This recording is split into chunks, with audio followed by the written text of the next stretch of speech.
All he wanted was his inheritance. But what he got was betrayal. Sold, shackled, shipped away like cargo. David Balfour begins his journey not as a hero, but as a prisoner. Welcome to a tale of treachery, survival, and the making of a man. Chapter 1, I set OFF upon my journey to the House of Shaws.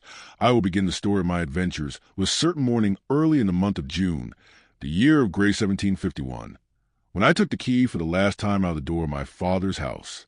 The sun began to shine upon the summit of the hills as I went down the road, and by the time I had come as far as the manse, the blackbirds were whistling in the garden lilacs, and the mist that hung around the valley in the time of the dawn was beginning to arise and die away.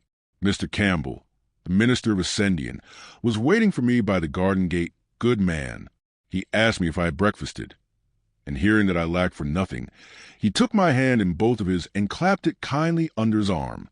"Well, Davy, lad," said he, "I will go with you as far as the ford, to set you on the way." And we began to walk forward in silence. "Are ye sorry to leave Ascendian?" said he, after a while. "Why, sir," said I, "if I knew where I was going or what was like to become of me, I would tell you candidly. Ascendian is a good place indeed, and I have been very happy there. But then I have never been anywhere else. My father and mother, since they are both dead, I shall be no nearer to an Ascendian than in the kingdom of Hungary, and to speak truth, if I thought I had a chance to better myself where I was going, I would go with a good will." "Aye," said Mr. Campbell. "Very well, Davy. Then it behoves me to tell your fortune, or so far as I may. When your mother was gone and your father, the worthy Christian man, began to sicken for his end, he gave me in charge a certain letter, which he said was your inheritance. So soon, says he, as I am gone, the house is redd up and the gear disposed of, all which, Davy, hath been done. Give my boy this letter into his hand, and start him off to the House of Shaws, not far from Craymond. That is the place I came from," he said, "and it's where befits that my boy should return. He is a steady lad, your father said, and a canny goer, and I doubt not he will come safe, and be well like where he goes." The House of Shaws. I cried, "What had my poor father to do with the House of Shaws?" "Nay," said Mr. Campbell, "who can tell that for a surety?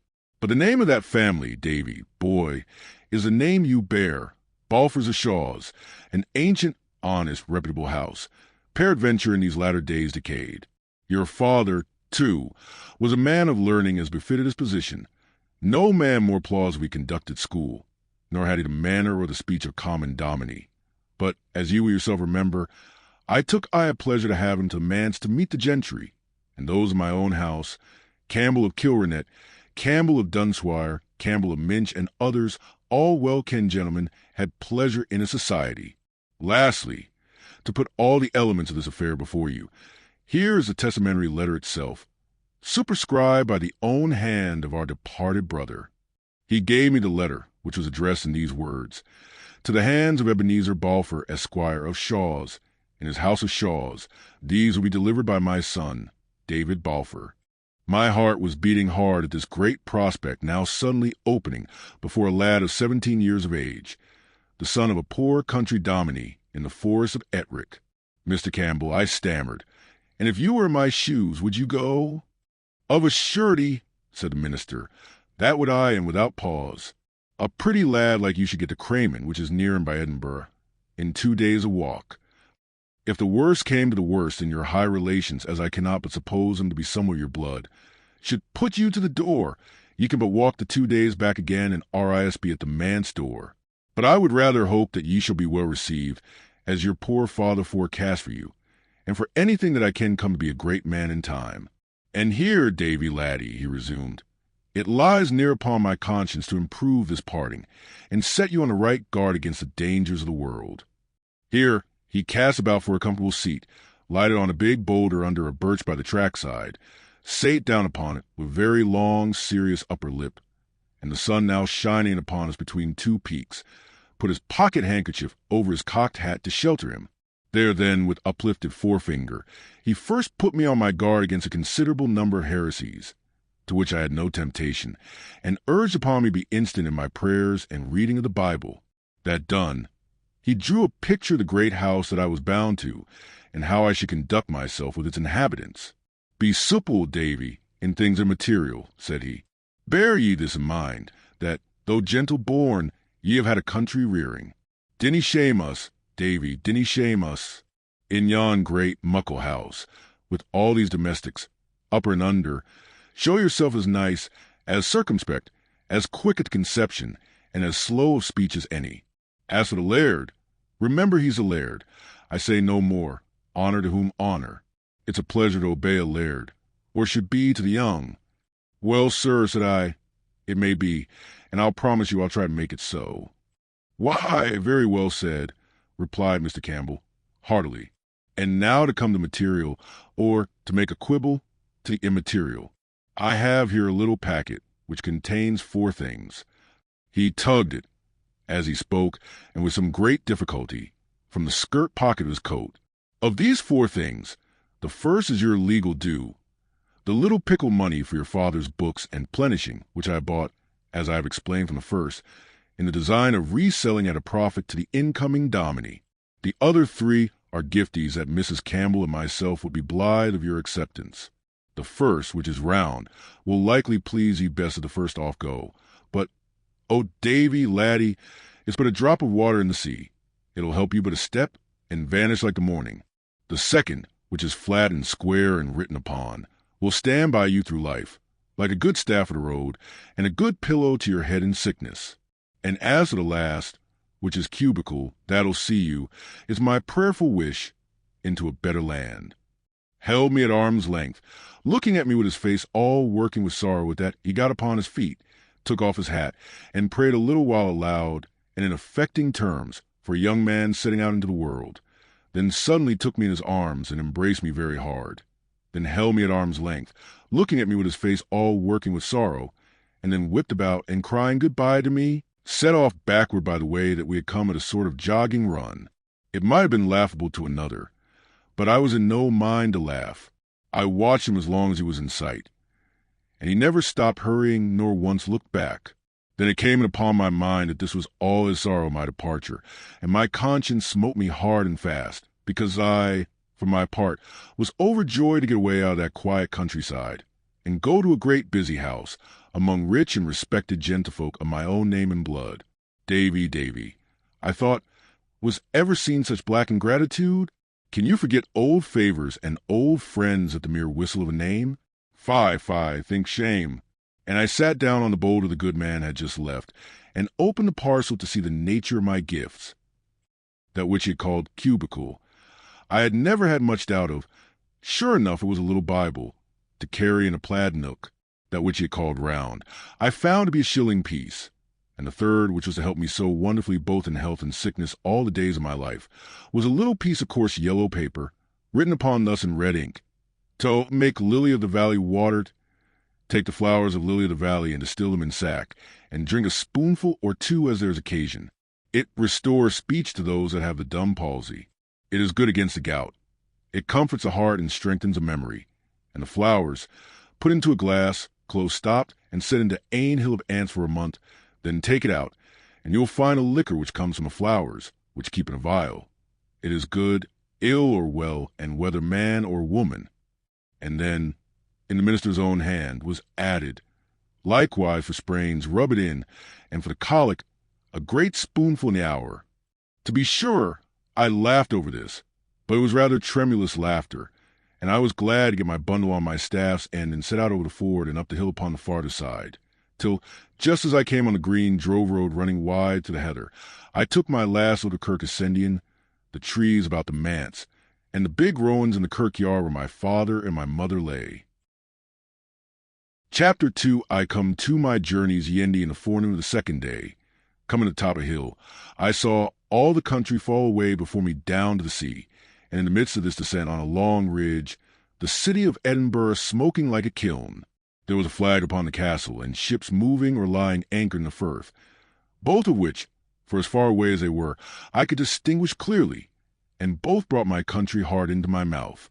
Presently after, I came by a house where a shepherd lived, and got a rough direction for the neighborhood of Craymond, and so, from one to another, worked my way to the westward of the capital by Colinton, till I came out upon the Glasgow road, and there, to my great pleasure and wonder, I beheld a regiment marching to the fifes, every foot in time, an old red-faced general on a grey horse at the one end, and at the other the company of grenadiers, with their pope's hats.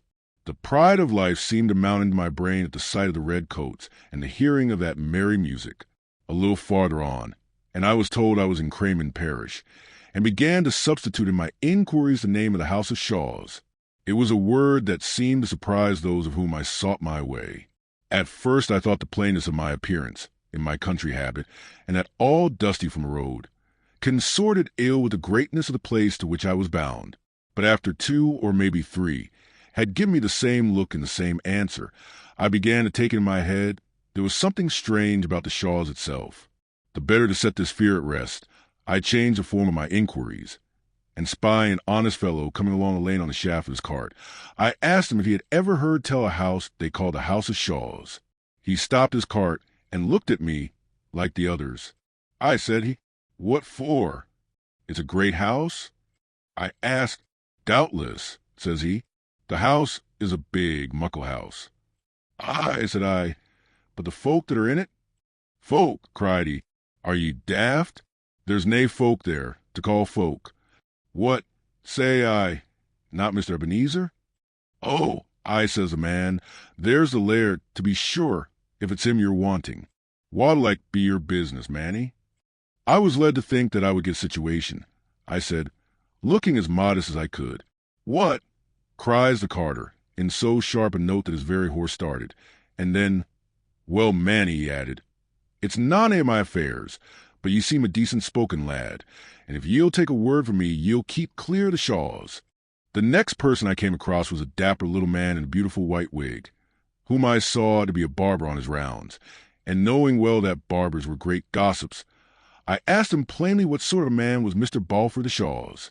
"Hoot, hoot, hoot," said the barber, "nae kind of a man, nae kind of man at all," and began to ask me very shrewdly what my business was. But I was more than a match for him at that, and he went on to his next customer no wiser than he came. I cannot well describe the blow this dealt to my illusions. The more indistinct the accusations were, the less I liked them, for they left a wider field of fancy. What kind of a great house was this, that all the parish should start and stare to be asked away to it?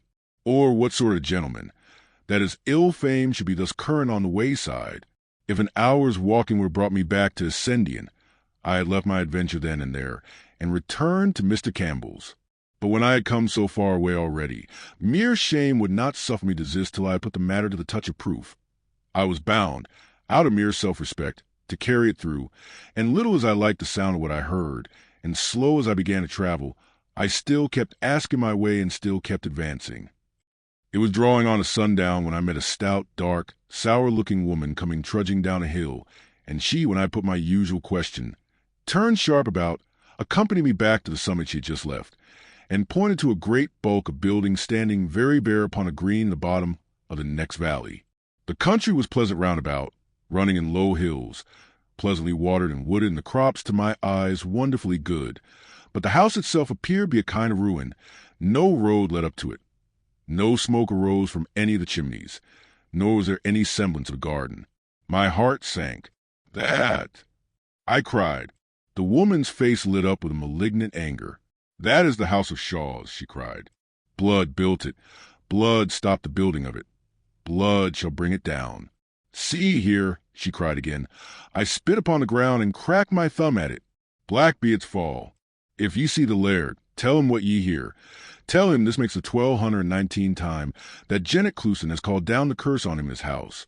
Buyer and stable, man, guest and master, wife, miss, or bairn, black be their fall."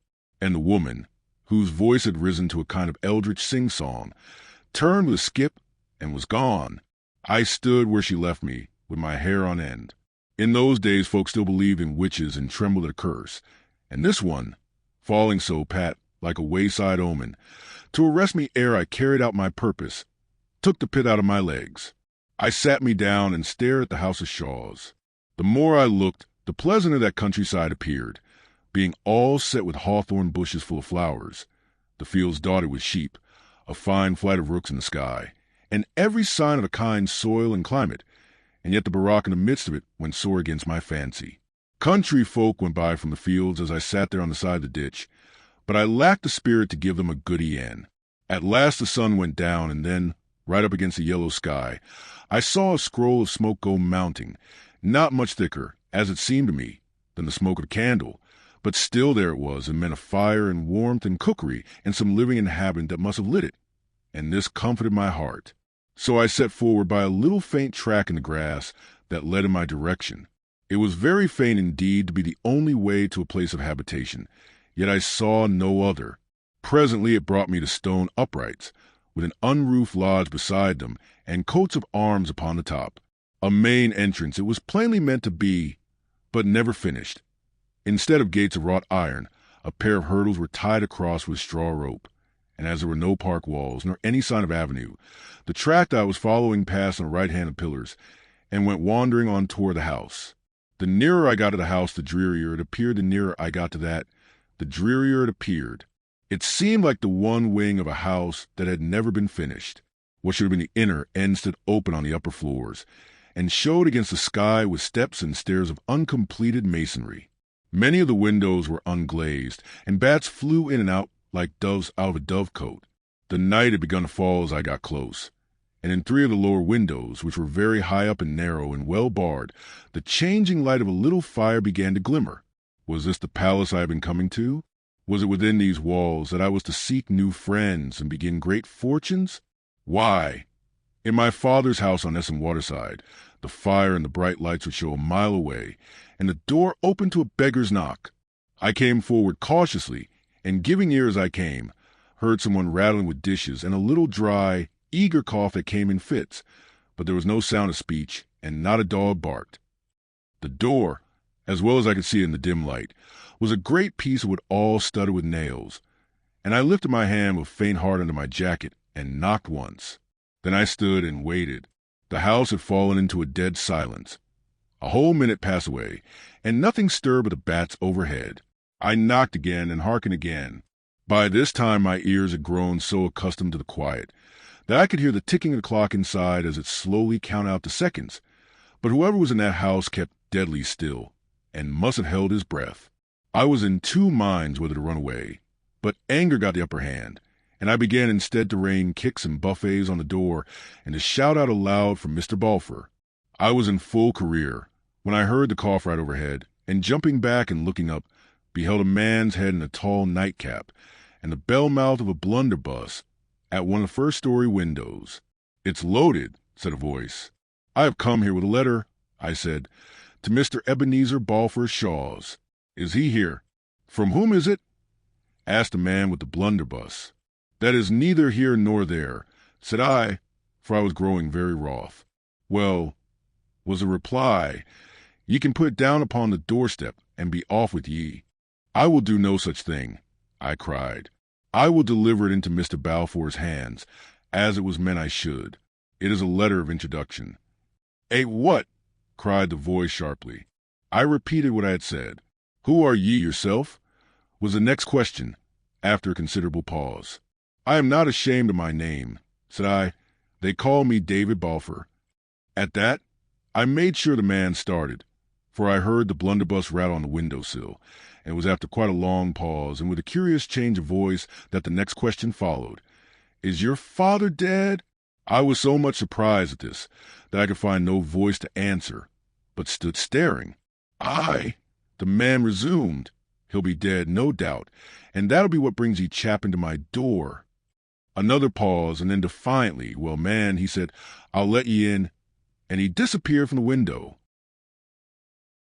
Chapter 3. I make acquaintance of my uncle presently. There came a great rattling of chains and bolts, and the door was cautiously opened and shut to again behind me as soon as I had passed. "Go into the kitchen and touch naething," said the voice, and while the person of the house set himself to replacing the defenses of the door, I groped my way forward and entered the kitchen. The fire had burned up fairly bright, and showed me the barest room I think I ever put my eyes on.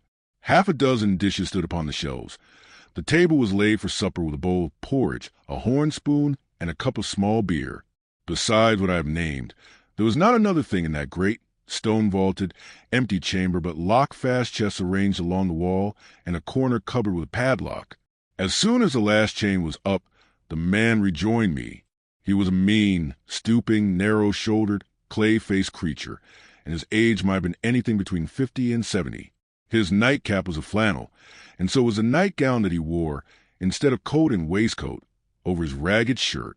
He was long unshaved, but what most distressed and even daunted me, he would neither take his eyes away from me nor look me fairly in the face. What he was, whether by trade or birth, was more than I could fathom, but he seemed most like an old and profitable serving man who should have been left in charge of that big house upon board wages. "Are ye sharp set?" he asked, glancing at about the level of my knee. "Ye can eat that drop porridge?" I said I feared it was his own supper. "Oh," said he, "I could do fine wanting it. I'll take the ale, though, for it slockens my cough." He drank the cup about half out, still keeping an eye upon me as he drank, and then suddenly held out his hand. "Let's see the letter," said he. "One moistens. I told him the letter was for Mr. Balfour, not for him. "And who do you think I am?" says he. "Give me Alexander's letter." "You know my father's name?" "It would be strange if I didn't," he returned, "for he was my born brother, and little as he seemed to like either me or my house or my good porridge, I'm your born uncle, Davy, my man, and you my born nephew. So give us the letter, and sit down and fill your kite." If I had been some years younger, what with shame, weariness, and disappointment, I believe I had burst into tears. As it was, I could find no words, neither black nor white, but handed him the letter, and sat down to the porridge with as little appetite for meat as ever a young man had. Meanwhile, my uncle, stooping over the fire, turned the letter over and over in his hands. "Do ye ken what's in it? Do ye ken what's in it?" he asked, suddenly. "You see for yourself, sir," said I, "that the seal has not been broken." "Aye," said he, "but what brought you here?" "To give the letter," said I. "No," says he, cunningly, "but you'll have had some hopes, nae doubt." "I confess, sir," said I, "when I was told that I had kinsfolk well-to-do, I did indeed indulge the hope that they might help me in my life. But I am no beggar. I look for no favors at your hands, and I want none that are not freely given. For as poor as I appear, I have friends of my own that will be blithe to help me." "Hoot toot," said Uncle Ebenezer. "Dinna fly up and snuff at me. We'll agree fine yet. And, Davy, my man, if you're done with that bit porridge, I could just take a sup at myself. Aye," he continued, as soon as he had ousted me from the stool and spoon, "they're fine, halesome food, they're grand food, porridge." He murmured a little grace to himself and fell to. "Your father was very fond of his meat, I mind. He was a hearty, if not a great eater. But as for me, I could never do mair than pike of food." He took a pull at the small beer, which probably reminded him of hospitable duties, for his next speech ran thus: "If ye're dry, ye'll find water behind the door." To this I returned no answer, standing stiffly on my 2 feet, and looking down upon my uncle with a mighty angry heart. He, on his part, continued to eat like a man under some pressure time, and throw out little darting glances now at my shoes and now at my homespun stockings. Once only, when he ventured to look a little higher, our eyes met, and no thief taken with a hand in a man's pocket could have shown more lively signals of distress. This set me in a muse, whether his timidity arose from too long a disuse of any human company, and whether perhaps upon a little trial it might pass off, and my uncle change into an altogether different man. From this I was awakened by his sharp voice. "Your father's been long dead?" he asked. 3 weeks, sir," said I. "He was a secret man, Alexander, a secret, silent man," he continued. "He never said muckle when he was young. He'll never have spoken muckle of me. I never knew, sir, till you told me yourself, that he had any brother." Dear me," said Ebenezer. "Nor yet of Shaw's, I dare say." "Not so much as a name, sir," said I. "To think o' that," said he. "A strange nature of a man. For all that, he seemed singularly satisfied, but whether with himself or me, or with this conduct of my father's, was more than I could read. Certainly, however, he seemed to be outgrowing that distaste or ill will that he had conceived at first against my person, for presently he jumped up came across the room behind me, and hit me a smack upon the shoulder. "We'll agree fine yet," he cried. "I'm just as glad I let you in. And now come awa to your bed." To my surprise, he lit no lamp or candle, but set forth into the dark passage, groped his way, breathing deeply up a flight of steps, and paused before a door, which he unlocked. I was close upon his heels, having stumbled after him as best I might, and then he bade me go in, for that was my chamber. I did as he bid, but paused after a few steps, and begged a light to go to bed with. "Hoot toot," said Uncle Ebenezer. "There's a fine moon. Neither moon nor star, sir, in Pitmurk. Too, said I canny see the bed. Too dark as a pit." Hoot toot, said he. "Lights in a house is a thing I dinna agree with. I'm unco feared of fires. Good night to ye, Davy, my man." And before I had time to add a further protest, he pulled the door to, and I heard him lock me in from the outside. I did not know whether to laugh or cry. The room was as cold as a well, and the bed, when I had found my way to it, as damp as a peat hag. But by good fortune I had caught up my bundle and my plaid, and rolling myself in the ladder, I lay down upon the floor under lee of the big bedstead, and fell speedily asleep. With the first peep of day I opened my eyes, to find myself in a great chamber, hung with stamped leather, furnished with fine embroidered furniture, and lit by 3 fair windows. 10 years ago, or perhaps 20, it must have been as pleasant a room to lie down or to awaken as a man could wish, but damp dirt disuse, and the mice and spiders had done their worst since then. Many of the window panes, besides, were broken, and indeed this was so common a feature in that house, that I believe my uncle must at some time have stood a siege from his indignant neighbors, perhaps with Janet Clouston at their head. Meanwhile the sun was shining outside, and being very cold in that miserable room, I knocked and shouted till my jailer came and let me out. He carried me to the back of the house, where was a draw-well, and told me to wash my face there if I wanted, and when that was done, I made the best of my own way back to the kitchen, where he lit the fire and was making the porridge. The table was laid with 2 bowls and 2 horn spoons, but the same single measure of small beer. Perhaps my eye rested on this particular with some surprise, and perhaps my uncle observed it, for he spoke up as if in answer to my thought, asking me if I would like to drink ale, for so he called it. I told him such was my habit, but not to put himself about. "Nah," said he, "I'll deny you nothing in reason." He fetched another cup from the shelf, and then, to my great surprise, instead of drawing more beer, he poured an accurate half from one cup to the other. There was a kind of nobleness in this that took my breath away. If my uncle was certainly a miser, he was one of that thorough breed that goes near to make the vice respectable. When we had made an end of our meal, my Uncle Ebenezer unlocked a drawer and drew out a clay pipe and a lump of tobacco, from which he cut one fill before he locked it up again. Then he sat down in the sun at one of the windows and silently smoked. From time to time his eyes came coasting round to me, and he shot out one of his questions. Once it was, "And your mother?" And when I had told him that she too was dead, "Aye, she was a bonny lassie." Then, after another long pause, "Where were these friends o' yours?" I told him they were different gentlemen of the name of Campbell, though indeed there was only one, and that the minister that had ever taken the least note of me. But I began to think my uncle made too light of my position, and finding myself all alone with him, I did not wish him to suppose me helpless. He seemed to turn this over in his mind, and then, "Davy, my man," said he, "ye come to the right bit when ye came to your Uncle Ebenezer. I've a great notion of the family, and I mean to do the right by you. But while I'm taking a bit think to missile of what's the best thing to put you to, whether the law or the ministry, or maybe the army, whilk is what boys are fondest of, I wouldn't ye like the Balfours to be humble before ween Hieland Campbells, and I'll ask you to keep your tongue within your teeth. Nae letters, nae messages, no kind of word to anybody, or else there's my door." "Uncle Ebenezer," said I, "I've no manner of reason to suppose you mean anything but well by me. For all that, I would have you to know that I have a pride of my own. It would by no will of mine that I came seeking you, and if you show me your door again, I'll take you at the word." He seemed grievously put out. "Hoots toots," said he, "say canny man, say canny.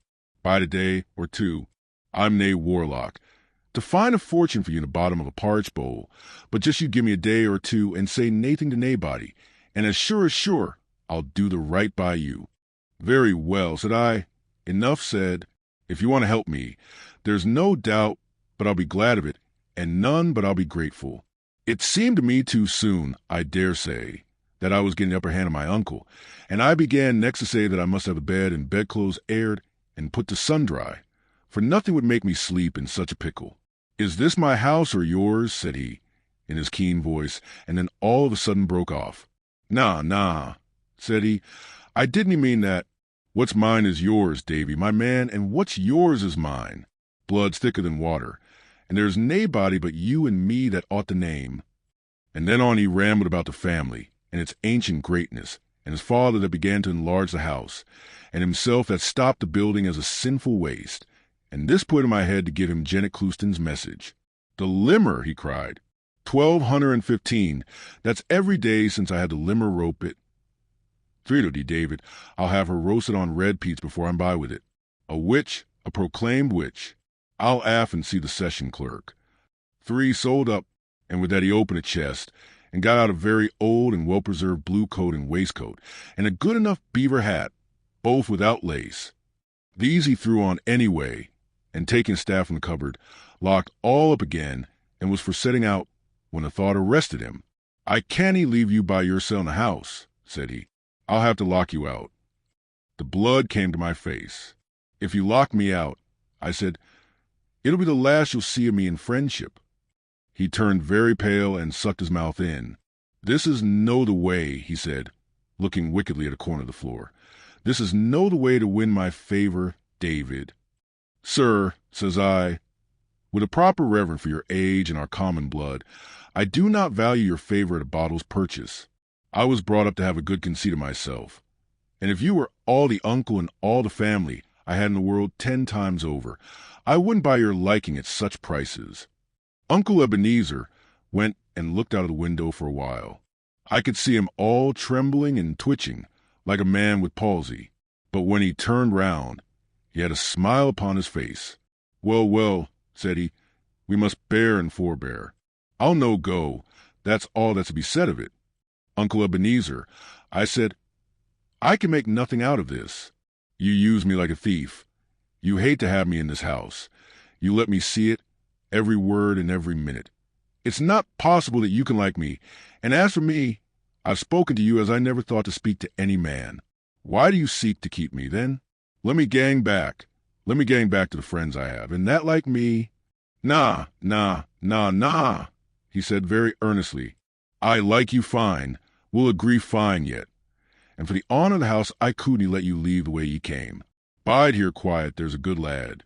Just you bide here quiet a bit, and you'll find that we agree." "Well, sir," said I, after I thought the matter out in silence, "I'll stay a while. It's more just I should be helped by my own blood than strangers, and if we don't agree, I'll do my best. It shall be through no fault of mine." Chapter 4. I run a great danger in the house of Shaw's for a day that was begun so ill. The day passed fairly well. We had the porridge cold again at noon and hot porridge at night. Porridge and small beer was my uncle's diet. He spoke but little, and that in the same way as before, shooting a question at me after a long silence. And when I sought to lead him to talk about my future, slipped out of it again. In a room next door to the kitchen, where he suffered me go, I found a great number of books, both Latin and English, in which I took great pleasure all the afternoon. Indeed, the time passed so lightly in this good company that I began to be almost reconciled to my residence at Shaw's, and nothing but the sight of my uncle and his eyes playing hide and seek with mine revived the force of my distrust. One thing I discovered, which put me in some doubt. This was an entry on the fly-leaf of a chapbook, one of Patrick Walker's, plainly written by my father's hand, and thus conceived, "To my brother Ebenezer on his 5th birthday." Now, what puzzled me was this, that, as my father was of course the younger brother, he must either have made some strange error, or he must have written, before he was yet 5, an excellent, clear, manly handwriting. I tried to get this out of my head, but though I took down many interesting authors, old and new, history, poetry, and storybook, this notion of my father's hand of writing stuck to me, and when at length I went back into the kitchen and sat down once more to porridge and small beer, the first thing I said to Uncle Ebenezer was to ask him if my father had not been very quick at his book. "Alexander?" Know him, was the reply. I was far quicker, missile. I was a clever chappie when I was young. Why, I could read as soon as he could. This puzzled me yet more, and a thought coming into my head, I asked if he and my father had been twins. He jumped upon a stool, and the horn spoon fell out his hand upon the floor. "What gar's he asked that?" he said, and he caught me by the breast of the jacket, and looked this time straight into my eyes. His own were little and light and bright, like a bird's, blinking and winking strangely. "What do you mean?" I asked, very calmly, for I was far stronger than he, and not easily frightened. "Take your hand from my jacket. This is no way to behave." My uncle seemed to make a great effort upon himself. "Dirty man, David," he said. "You shouldn't speak to me about your father. That's where the mistake is." He sat a while and shook, blinking in his plate. He was all the brother that ever I had, he added, but with no heart in his voice. And then he caught up a spoon and fell to supper again, but still shaking. Now this last passage, this laying of hands upon my person in sudden profession of love for my dead father, went so clean beyond my comprehension that it put me into both fear and hope. On the one hand, I began to think my uncle was perhaps insane and might be dangerous. On the other, there came up into my mind, quite unbidden by me and even discouraged, a story like some ballad I had heard folks singing, of a poor lad that was a rightful heir and a wicked kinsman that tried to keep him from his own. For why should my uncle play a part with a relative that came, almost a beggar, to his door, unless in his heart he had some cause to fear him? With this notion, all unacknowledged, but nevertheless getting firmly settled in my head, I now began to imitate his covert looks, so that we sat at table like a cat and a mouse, each stealthily observing the other. Not another word had he to say to me, black or white, but was busy turning something secretly over in his mind. And the longer we sat and the more I looked at him, the more certain I became that the something was unfriendly to myself. When he had cleared the platter, he got out a single pipeful of tobacco, just as in the morning, turned round a stool into the chimney corner, and sat a while smoking with his back to me. "Davy," he said at length, "I've been thinking." Then he paused and said it again. "There's a wee bit siller that I half promised ye before you were born," he continued. "Promise it to your father." "Oh, naething legal, ye understand, just gentlemen daffing at their wine. Well, I keep it that bit money separate. It was a great expense, but a promise is a promise, and has grown by now to be a matter just precisely, just exactly," and here he paused and stumbled, "of just exactly 40 pounds. This last he rapped out with a sidelong glance over his shoulder, and the next moment added, almost with a scream, "Scots." The pound Scots being the same thing as an English shilling, the difference made by this second thought was considerable. I could see, besides, that the whole story was a lie, invented with some end which it puzzled me to guess, and I made no attempt to conceal the tone of raillery in which I answered, "Oh, think again, sir. Pound sterling, I believe." "That's what I said," returned my uncle. "Pound sterling. And if you'll step out by to the door a minute, just to see what kind of night it is, I'll get it out to ye and call ye in again." I did his will, smiling to myself in my contempt that he should think I was so easily to be deceived. It was a dark night, with a few stars low down, and as I stood just outside the door, I heard a hollow moaning of wind far off among the hills. I said to myself there was something thundery and changeful in the weather, and little knew of what a vast importance that should prove to me before the evening passed. When I was called in again, my uncle counted out into my hand 37 golden guinea pieces. The rest was in his hand, in small gold and silver, but his heart failed him there, and he crammed the change into his pocket. "There," said he, "that'll show you. I'm a queer man, and strange why strangers, but my word is my bond, and there's the proof of it." Now, my uncle seemed so miserly that I was struck dumb by this sudden generosity, and could find no words in which to thank him. "No a word," said he. "Nay, thanks. I want nae thanks. I do my duty. I'm no saying that everybody would have done it. But for my part, though I'm a careful body, too, it's a pleasure to me to do the right by my brother's son, and it's a pleasure to me to think that now we'll agree as such near friends should." I spoke him in return as handsomely as I was able, but all the while I was wondering what would come next, and why it parted with his precious guineas. For as to the reason he had given, a baby would have refused it. Presently he looked toward me sideways. "And see here," says he, "tit for tat, I told him I was ready to prove my gratitude in any reasonable degree, and then waited, looking for some monstrous demand. And yet, when at last he plucked up courage to speak, it was only to tell me, very properly as I thought, that he was growing old and a little broken, and that he would expect me to help him with the house and the big garden. I answered, and expressed my readiness to serve. "Well," he said, "let's begin." He pulled out of his pocket a rusty key. "There," says he, "there's the key of the stair tower at the far end of the house. Ye can only went into it from the outside, for that part of the house is no finished.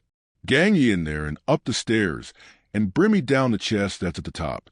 There's papers in," he added. "Can I have a light, sir?" said I. "Nah," said he, very cunningly. "Nae lights in my house." "Very well, sir," said I. "Are the stairs good?" "They're grand," said he, and then, as I was going, "Keep to the wall," he added. "There's nae banisters, but the stairs are grand underfoot." Out I went into the night. The wind was still moaning in the distance, though never a breath of it came near the house of Shaw's. It had fallen blacker than ever, and I was glad to feel along the wall, till I came the length of the stair-tower door at the far end of the unfinished wing.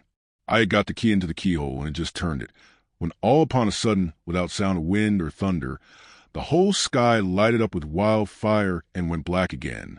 I had to put my hand over my eyes to get back to the color of the darkness, and indeed I was already half blinded when I stepped into the tower.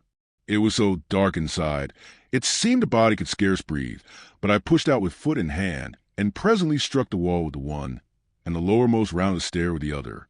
The wall, by the touch, was a fine hewn stone. The steps, too, though somewhat steep and narrow, were of polished mason-work, and regular and solid underfoot. Minding my uncle's word about the banisters, I kept close to the tower side, and felt my way in the pitch darkness with a beating heart. The house of Shaw stood some 5 full stories high, not counting lofts. Well, as I advanced, it seemed to me the stair grew airier and a thought more lightsome, and I was wondering what might be the cause of this change, when a second blink of the summer lightning came and went. If I did not cry out, it was because fear had me by the throat, and if I did not fall, it was more by heaven's mercy than my own strength. It was not only that the flash shone on every side through breaches in the wall, so that I seemed to be clambering aloft upon an open scaffold, but the same passing brightness showed me the steps were of unequal length, and that one of my feet rested at that moment within 2 inches of the well. This was a grand stair. I thought, and with the thought, a gust of a kind of angry courage came into my heart. My uncle had sent me here, certainly to run great risks, perhaps to die. I swore I would settle that perhaps, if I should break my neck for it, got me down upon my hands and knees, and as slowly as a snail, feeling before me every inch and testing the solidity of every stone, I continued to ascend the stair. The darkness, by contrast with the flash, appeared to have redoubled. Nor was that all, for my ears were now troubled and my mind confounded by a great stir of bats in the top part of the tower, and the foul beasts, flying downwards, sometimes beat about my face and body. The tower, I should have said, was square, and in every corner of the step was made of a great stone of a different shape to join the flights. Well, I had come close to one of these turns, when, feeling forward as usual, my hand slipped upon an edge and found nothing but emptiness beyond it. The stair had been carried no higher. To set a stranger mounting in the darkness was to send him straight to his death, and although, thanks to the lightning and my own precautions, I was safe enough, the mere thought of the peril in which I might have stood and the dreadful height I might have fallen from brought out the sweat upon my body and relaxed my joints. My hand slipped upon an edge and found nothing but emptiness beyond it, but I knew what I wanted now, and turned and groped my way down again, with a wonderful anger in my heart. About halfway down, the wind sprang up in a clap and shook the tower, and died again. The rain followed, and before I had reached the ground level it fell in buckets. I put out my head into the storm, and looked along towards the kitchen. The door, which I had shut behind me when I left, now stood open and shed a little glimmer of light, and I thought I could see a figure standing in the rain, quite still, like a man hearkening.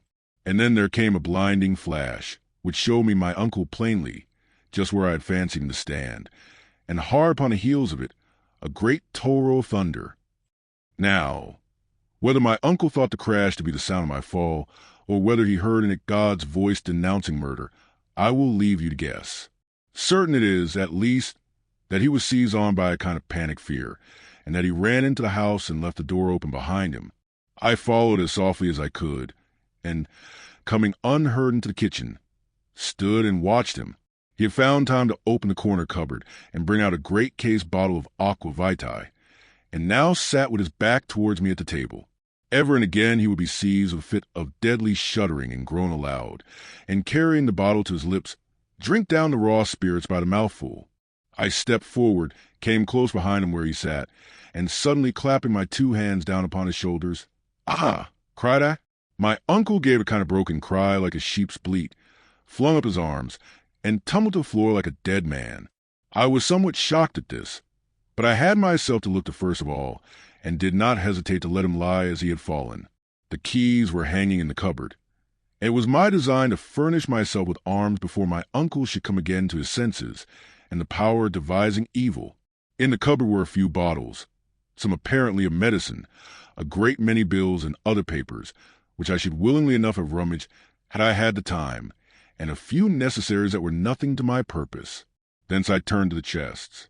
The first was full of meal, the second of money bags and papers tied into sheaves, and the third with many other things, and these for most part clothes. I found a rusty, ugly-looking Highland dirk without the scabbard. This, then, I concealed inside my waistcoat, and turned to my uncle. He lay as he had fallen, all huddled, with one knee up and one arm sprawling abroad. His face had a strange color of blue, and he seemed to have ceased breathing. Fear came on me that he was dead. Then I got water and dashed it in his face, and with that he seemed to come a little to himself, working his mouth and fluttering his eyelids. At last he looked up and saw me, and there came into his eyes a terror that was not of this world. "Come, come," said I. "Sit up." "Are ye alive?" he sobbed. "Oh, man, are ye alive?" "That am I," said I. "Small thanks to you." He had begun to seek for his breath with deep sighs. "The blue phial," said he. "In the armory, the blue phial." His breath came slower still. I ran to the cupboard, and, sure enough, found there a blue phial of medicine, with the dose written on a paper, and this I administered to him with what speed I might. "It's the trouble," said he, reviving a little. "I have a trouble, Davy. It's the heart." I set him on a chair and looked at him. It is true I felt some pity for a man that looked so sick, but I was full besides of righteous anger, and I numbered over before him the points on which I wanted explanation. Why he lied to me at every word. Why he feared that I should leave him. Why he disliked it to be hinted that he and my father were twins. "Is that because it is true?" I asked. Why he had given me money to which I was convinced I had no claim. And, last of all, why he had tried to kill me. He heard me all through in silence, and then, in a broken voice, begged me to let him go to bed. "I'll tell ye the morn," he said. "As sure as death I will." And so weak was he that I could do nothing but consent. I locked him into his room, however, and pocketed the key, and then returning to the kitchen, made up such a blaze as had not shone there for many a long year, and wrapping myself in my plaid, laid down upon the chest and fell asleep. Chapter 5. I go to the Queen's Ferry. Much rain fell in the night, and the next morning there blew a bitter wintry wind out of the northwest, driving scattered clouds. For all that, and before the sun began to peep or the last of the stars had vanished, I made my way to the side of the burn, and had a plunge in a deep whirling pool. All aglow from my bath, I sat down once more beside the fire, which I replenished, and began gravely to consider my position. There was now no doubt about my uncle's enmity. There was no doubt I carried my life in my hand, and he would leave no stone unturned that he might compass my destruction. But I was young and spirited, and like most lads that had been country-bred, I had a great opinion of my shrewdness. I had come to his door no better than a beggar and little more than a child. He had met me with treachery and violence. It would be a fine consummation to take the upper hand and drive him like a herd of sheep.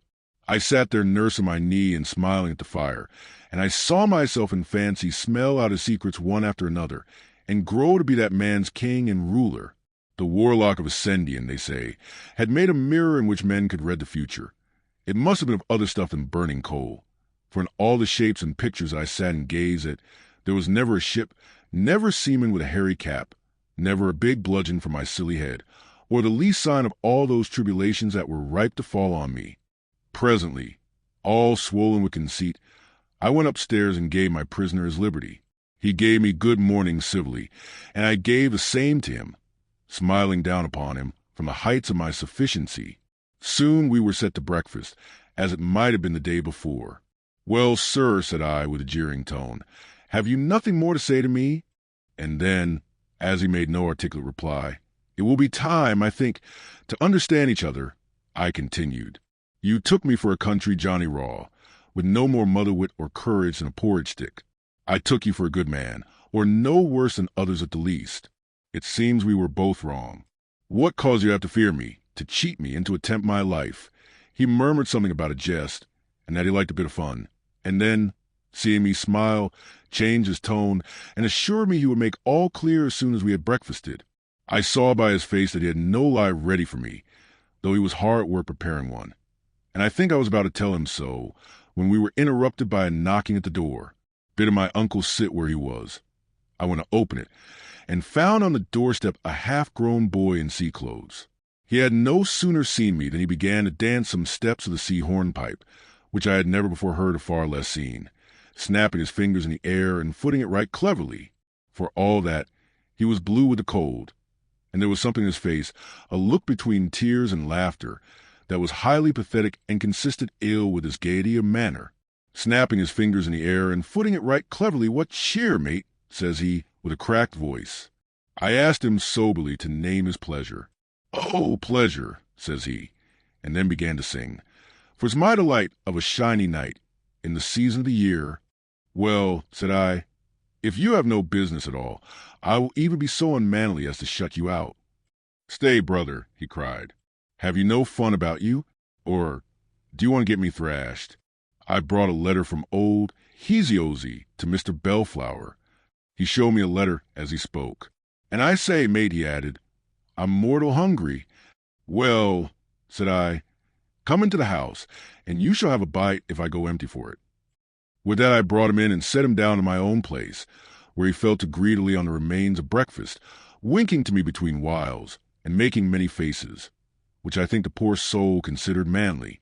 Meanwhile, my uncle had read the letter and sat thinking. Then, suddenly, he got to his feet with a great air of liveliness, and pulled me apart into the farthest corner of the room. "Read that," said he, and put the letter in my hand. "Here it is, lie before me as I write. The hawse in at the Queen's Ferry. S.I.R. I lie here with my hawser up and down, and send my cabin boy to inform. If you have any further commands for overseas, today will be the last occasion, as the wind will serve us well out of Firth. I will not seek to deny that I have had crosses with your doer, for Mr. Rankeeler, of which, if not speedily read up, you may look to see some losses follow. I have drawn a bill upon you as per margin, and am, sir, your most obedient, humble servant, Elias Hosieson, for agent. You see, Davy," resumed my uncle, as soon as he saw that I had done, "I have a venture with this man Hosieson, the captain of a trading brig, the Covenant of Dysart. Now, if you and me was to walk over with yon lad, I could see the captain at the hawse, or maybe on board the Covenant, if there was papers to be signed, and so far from the loss of time, we can jog on to the lawyer, Mr. Rankiller's. After that's come and gone, you would be swear 5 to believe me upon my naked word, but ye'll believe Rankeeler. He's factor to half the gentry in these parts, an old man forby, highly respected, and he kenned your father. 5 unwilling. I stood a while and thought. I was going to some place of shipping, which was doubtless populous, and where my uncle durst attempt no violence, and, indeed, even society of the cabin boy so far protected me. Once there, I believe I could force on the visit to the lawyer, even if my uncle were now insincere in proposing it. And perhaps, in the bottom of my heart, I wished a nearer view of the sea and ships. You are to remember I had lived all my life in the inland hills, and just 2 days before I had my first sight of Firth lying like a blue floor, and the sailed ships moving on the face of it, no bigger than toys. One thing with another, I made up my mind. "Very well," says I, "let's go to the ferry." My uncle got into his hat and coat, and buckled an old rusty cutlass on, and then we trod the fire out, locked the door, and set forth upon our walk. The wind, being that cold quarter of the northwest, blew nearly in our faces as we went. It was a month of June. The grass was all white with daisies, and the trees would blossom. But to judge by our blue nails and aching wrists, the time might have been winter and the whiteness of December frost. Uncle Ebenezer trudged in the ditch, jogging from side to side, like an old plowman coming home from work. He never said a word the whole way, and I was thrown for talk on the cabin boy. He told me his name was Ransom, and that he had followed the sea since he was 9, but could not say how old he was, as he had lost his reckoning. He showed me tattoo marks, bearing his breast in the teeth of the wind, and in spite of my remonstrances, for I thought it was enough to kill him. He swore horribly whenever he remembered, but more like a silly schoolboy than a man, and boasted of many wild and bad things that he had done. Stealthy thefts, false accusations, aye, and even murder, but all with such a dearth of likelihood in the details, and such a weak and crazy swagger in delivery, as disposed me rather to pity than to believe. I asked him of the brig, which he declared was the finest ship that sailed, and of Captain Hosea's son, in whose praises he was equally loud. Heezy-Ozy, for so he still named the skipper, was a man, by his account, that minded for nothing either in heaven or earth, one that, as people said, would crack on all sail in the day of judgment. Rough, fierce, and scrupulous and brutal, and all this my poor cabin boy had taught himself to admire as something seamanlike and manly. He would only admit one flaw in his idol. "He ain't no seaman," he admitted. "That's Mr. Schwan that navigates a brig. He's the finest seaman in the trade, only for drink, and I tell you I believe it. Why, look here." And turning down his stocking, he showed me a great, raw, red wound that made my blood run cold. "He done that. Mr. Schwan done it," he said with an air of pride. "What?" I cried. "Do you take such savage usage at his hands? Why, you are no slave to be so handled." "No," said the poor mooncalf, changing his tune at once. "And so he'll find. Sierra," and he showed me a great case knife, which he told me was stolen. "Oh," says he, "let me see him try. I dare him to. I'll do for him. Oh, he ain't the first." And he confirmed it with a poor, silly, ugly oath. I have never felt such pity for anyone in this wide world as I felt for that half-witted creature, and it began to come over me that the brig Covenant, for all her pious name, was little better than a hell upon the seas. "Have you no friends?" said I. He said he had a father in some English seaport, I forget which. "He was a fine man, too," he said, "but he's dead." "In heaven's name," cried I, "can you find no reputable life on shore?" "Oh, no," says he, winking and looking very sly. "They would put me to a trade. I know a trick worth 2 of that. I do." I asked him what trade could be so dreadful as the one he followed, where he ran the continual peril of his life, not alone from wind and sea, but by the horrid cruelty of those who were his masters. He said it was very true, and then began to praise the life, and tell what a pleasure it was to get on shore with money in his pocket, and spend it like a man and buy apples and swagger, and surprise what he calls stick-in-the-mud boys. "And then it's not all as bad as that," says he. "There's worse off than me. There's the 20-pounders. Oh, laws, you should see them taking on. Why, I've seen a man as old as you, I dessay. To him I seemed old. Ah, and he had a beard, too. Well, and as soon as we cleared out of the river, and he had to drug out his head, my, how he cried and carried on. I made a fine fool of him, I tell you. And then there's little UNS, too. Oh, little by me. I tell you, I keep them in order. When we carry little UNS, I have a rope's end of my own to Woolapem." And so he ran on, until it came on me what he meant by 20-pounders were those unhappy criminals who were sent overseas to slavery in North America, or the still more unhappy innocents who were kidnapped or Japan, as the word went, for private interest or vengeance. Just then we came to the top of the hill, and looked down on the ferry and the Hope. The Firth of Forth, as is very well known, narrows at this point to the width of a good-sized river, which makes a convenient ferry going north, and turns the upper reach into a landlocked haven for all manner of ships. Right in the midst of the narrows lies an islet with some ruins. On the south shore they have built a pier for the service of the ferry, and at the end of the pier on the other side of the road, and backed against a pretty garden of holly trees and hawthorns, I could see the building which they call the Hawes Inn.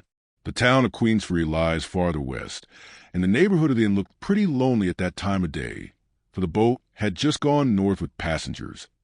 A skiff, however, lay beside the pier, with some seamen sleeping on the thwarts. This, as Ransom told me, was the brig's boat waiting for the captain, and about half a mile off and all alone in the anchorage, he showed me the Covenant herself. There was a sea-going bustle on board. Yards were swinging into place, and as the wind blew from that quarter, I could hear the song of the sailors as they pulled upon the ropes. After all I had listened to upon the way, I looked at that ship with an extreme abhorrence, and from the bottom of my heart I pitied all poor souls that were condemned to sail in her. We had all three pulled up on the brow of the hill, and now I marched across the road and addressed my uncle. "I think it right to tell you, sir," says I, "there's nothing that will bring me on board that Covenant." He seemed awakened from a dream. "Eh," he said, "what's that?" I told him over again. Well, he said, "we'll have to please ye, I suppose. But what are we standing here for? It's perishing cold, and if I'm no mistaken, they're busking the Covenant for sea." Chapter 6. What befell at the Queensferry. As soon as we came to the inn, Ransom led us up the stair to a small room with a bed in it, and heated like an oven by a great fire of coal. At a table hard by the chimney, a tall, dark, sober-looking man sat writing. In spite of the heat of the room, he wore a thick sea jacket buttoned to the neck, and a tall, hairy cap drawn down over his ears. Yet I never saw any man, not even a judge upon the bench, look cooler or more studious and self-possessed than this ship captain. He got to his feet at once, and coming forward, offered his large hand to Ebenezer. "I am proud to see you, Mr. Balfour," said he in a fine deep voice, "and glad that ye are here in time. The wind's fair and the tide upon the turn. We'll see the old coal bucket burning on the Isle of May before tonight." "Captain Jose's son," returned my uncle, "you keep your room unco hot." "It's a habit I have, Mr. Balfour," said the skipper. "I'm a cold-rife man by my nature. I have a cold blood, sir. There's neither fur nor flannel, no, sir, nor hot rum will warm up what they call the temperature. Sir, it's the same with most men that have been carbonadoed, as they call it, in the tropic seas." Well, Captain," replied my uncle, "we must all be the way we're made. But it chanced that this fancy of the captain's had a great share in my misfortunes. For though I had promised myself not to let my kinsman out of sight, I was both so impatient for a nearer look at the sea, and so sickened by the closeness of the room, that when he told me to run downstairs and play myself a while, I was fool enough to take him at his word. Away I went, therefore, leaving the two men sitting down to a bottle and a great mass of papers, and crossing the road in front of the inn, walked down upon the beach. With the wind in that quarter, only little wavelets, not much bigger than I had seen upon a lake, beat upon the shore. But the weeds were new to me, some green, some brown and long, and some with little bladders that crackled between my fingers. Even so far up the firth, the smell of the sea water was exceedingly salt and stirring. The Covenant, besides, was beginning to shake out her sails, which hung upon the yards in clusters, and the spirit of all that I beheld put me in thoughts of far voyages and foreign places. I looked, too, at the seamen with the skiff, big brown fellows, some in shirts, some with jackets, some with colored handkerchiefs about their throats, one with a brace of pistols stuck into his pockets, 2 or 3 with knotty bludgeons, and all with their case knives. I passed the time of day with one that looked less desperate than his fellows, and asked him of the sailing of the brig. He said they would get under way as soon as the ebb set, and expressed his gladness to be out of a port where there were no taverns and fiddlers, but all with such horrifying oaths that I made haste to get away from him. This threw me back on Ransom, who seemed the least wicked of that gang, and who soon came out of the inn and ran to me, crying for a bowl of punch. I told him I would give him no such thing, for neither he nor I was of an age for such indulgences. "But a glass of ale you may have, and welcome," said I. He mopped and mowed at me and called me names, but he was glad to get the ale for all that, and presently we were set down at a table in the front room of the inn, and both eating and drinking with a good appetite. Here it occurred to me that, as the landlord was a man of that county, I might do well to make a friend of him. I offered him a share, as was much the custom in those days, but he was far too great a man to sit with such poor customers as Ransom and myself, and he was leaving the room when I called him back to ask if he knew Mr. Rankeeler. "Hoot, I," says he, "and a very honest man. And oh, by the by," says he, "was it you that came in with Ebenezer?" And when I had told him yes, "You'll be no friend of his?" he asked, meaning, in the Scottish way, that I would be no relative. I told him no, none. "I thought not," said he, "and yet ye have a kind of glyph six of Mr. Alexander." "Six, look," I said, "it seemed that Ebenezer was ill seen in the country." "Nay, doubt," said the landlord. "He's a wicked old man, and there's many would like to see him gurneying the toe, 7 Janet Clouston, and Monimere, that he has harried out of house and hame. And yet he was ance a fine young fellow, too. But that was before the stuff 8 geed abroad about Mr. Alexander. That was like the death of him. 7 rope, 8 report. And what was it?" I asked. "Oh, just that he had killed him," said the landlord. "Did ye never hear that?" "And what would he kill him for?" said I. "And what for but just to get the place?" said he. "The place," said I, "the Shaws?" "Nay other place that I can," said he. "Aye, man," said I, "is that so? Was Alexander the eldest son?"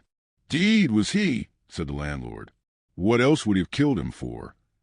And with that he went away, as he had been impatient to do from the beginning. Of course, I had guessed it a long while ago, but it is one thing to guess, another to know, and I sat stunned with my good fortune, and could scarce grow to believe that the same poor lad who had trudged in the dust from Ettrick Forest not 2 days ago was now one of the rich of the earth, and had a house in broad lands, and might mount his horse tomorrow.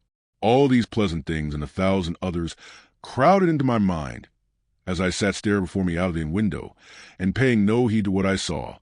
Only I remember that my lighted on Captain Jose Sundown on the pier among his seamen, and speaking with some authority.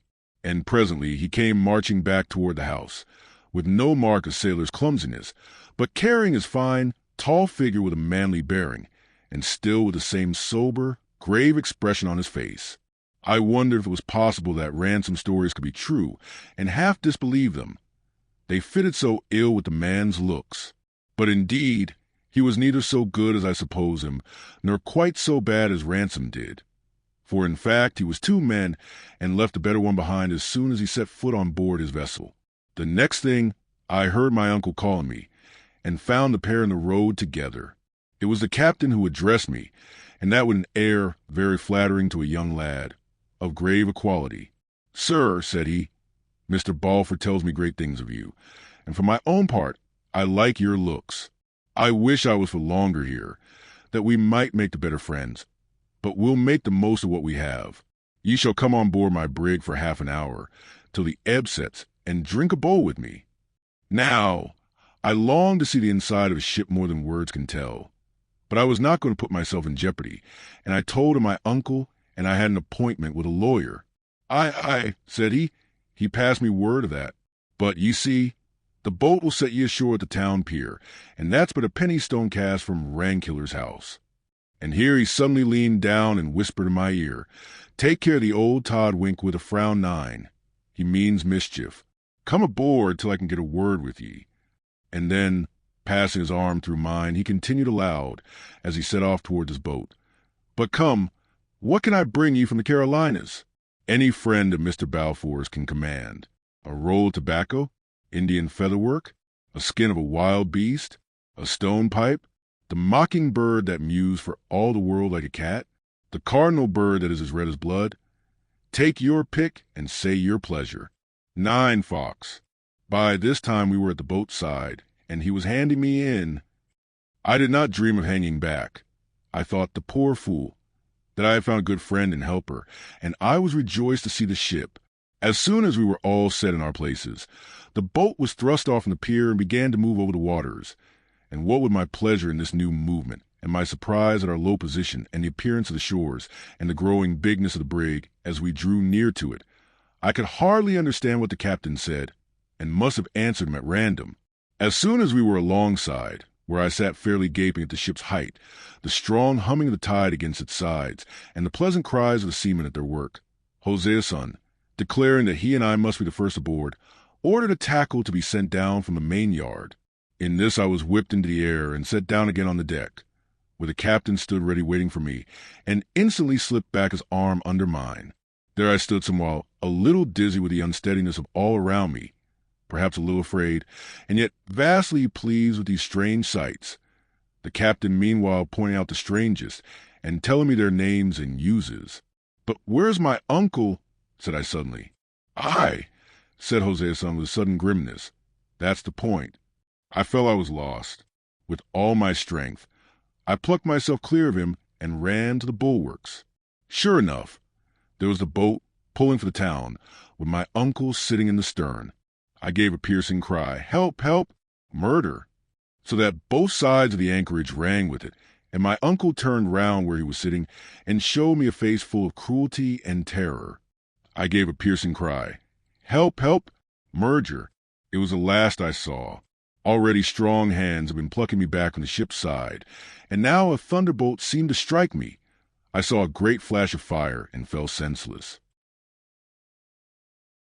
Chapter 7 I go to as in the brig Covenant of Dysart. I came to myself in darkness, in great pain, bound hand and foot, and deafened by many unfamiliar noises. There sounded in my ears a roaring of water as of a huge mill dam, the thrashing of heavy sprays, the thundering of the sails, and the shrill cries of seamen. The whole world now heaved giddily up, and now rushed giddily downward. And so sick and hurt was I in body, and my mind so much confounded, that it took me a long while, chasing my thoughts up and down, and ever stunned again by a fresh stab of pain, to realize I must be lying somewhere bound in the belly of that unlucky ship, and that the wind must have strengthened to a gale. With a clear perception of my plight, there fell upon me a blackness of despair, a horror of remorse at my own folly, and a passion of anger at my uncle, that once more bereft me of my senses. When I returned again to life, the same uproar, the same confused and violent movements, shook and deafened me. And presently, to my other pains and distresses, there was added the sickness of an unused landsman on the sea.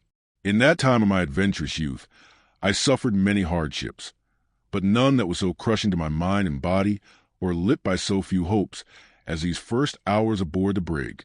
I heard a gun fire, and supposed the storm had proved too strong for us, and we were firing signals of distress. The thought of deliverance, even by death in the deep sea, was welcome to me.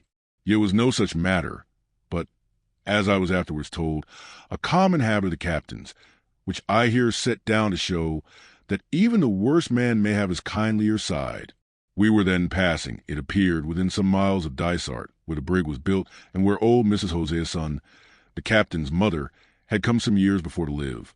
And whether outward or inward bound, the Covenant was never suffered to go by that place by day, without a gun fired and colors shown. I had no measure of time. Day and night were alike in that ill-smelling cavern of the ship's bowels where I lay, and the misery of my situation drew out the hours to double. How long, therefore, I lay waiting to hear the ship split upon some rock, or to feel her reel head foremost into the depths of the sea, I have not the means of computation. But sleep at length stole from me the consciousness of sorrow. I was awakened by the light of a hand lantern shining in my face. A small man of about 30, with green eyes and a tangle of fair hair, stood looking down at me. I was awakened by the light of a lantern shining in my face. "Well," said he, "how goes it?" I answered by a sob, and my visitor then felt my pulse and temples, and set himself to wash and dress the wound upon my scalp. "Aye," said he, "a sore done." "10 what, man? Cheer up. The world's no done. You made a bad start of it, but you'll make a better. Have you had any meat?" 10 stroke. I said I could not look at it, and thereupon he gave me some brandy and water in a tin pannikin, and left me once more to myself. The next time he came to see me, I was lying betwixt sleep and waking, my eyes wide open in the darkness, the sickness quite departed, but succeeded by a horrid giddiness and swimming that was almost worse to bear. I ached, besides, in every limb, and the cord that bound me seemed to be afire. The smell of the hole in which I lay seemed to have become a part of me, and during the long interval since his last visit, I had suffered tortures of fear, now from the scurrying of the ship's rats, that sometimes patted on my very face, and now from the dismal imaginings that haunt the bed of fever.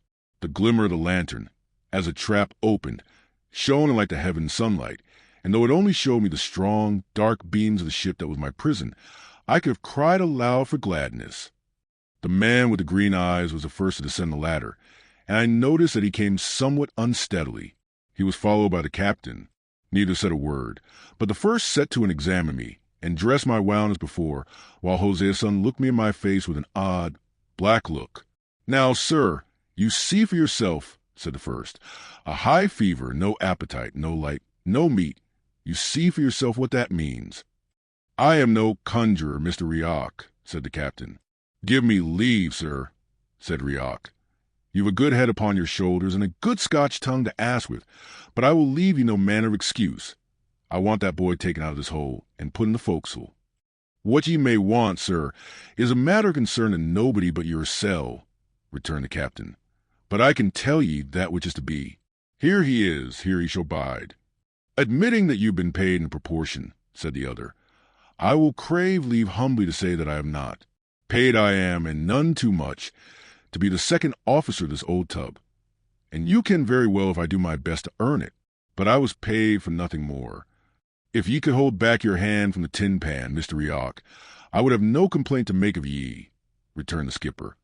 "And instead of asking riddles, I make bold to say that ye would keep your breath to cool your porridge. Will be required on deck," he added, in a sharper note, and set one foot upon the ladder. But Mr. Rioch caught him by the sleeve. "Admitting that you've been paid to do a murder," he began. Jose's son turned upon him with a flash. "What's that?" he cried. "What kind of talk is that?" "It seems it is the talk that you can understand," said Mr. Rioch, looking him steadily in the face. "Mr. Rioch, I have sailed with ye 3 cruises," replied the captain. "In all that time, sir, ye should have learned to know me. I'm a stiff man and a dour man, but for what ye say to now, fie, it comes from a bad heart and a black conscience. If you say the lad will die—" "Aye, will he?" said Mr. Rioch. "Well, sir, is not that enough?" said Jose's son. "Flit him where ye please." Thereupon the captain ascended the ladder, and I, who had lain silent throughout this strange conversation, beheld Mr. Rioch turn after him and bow as low as to his knees in what was plainly a spirit of derision.